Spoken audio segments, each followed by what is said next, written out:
Hi friends, good morning. బాగున్నారా? నేను ఈరోజు ఊరికి వెళ్తున్నాను చెప్పాను కదా, అందుకే ఒక వీడియో చేద్దామని వచ్చాను. చూడండి ఫ్రెండ్స్, నా కూరగాయ చెట్లు ఎట్లా బెండకాయలు ఎలా కాసాయో చూపిస్తాను ఫ్రెండ్స్.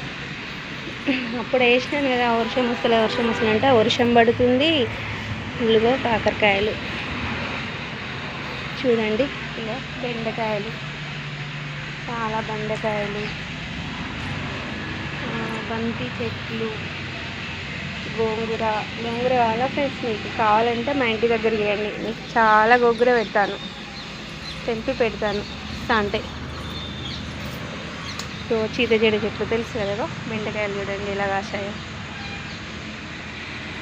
ఇది చిక్కుడు చెట్టు చూశారు కదా, నేను పెట్టిన కూరగాయల చెట్లు నా వరకైతే వెళ్తున్నాయి, ఎందుకంటే మందు వేసింది లేదు, మందు కొట్టింది లేదు.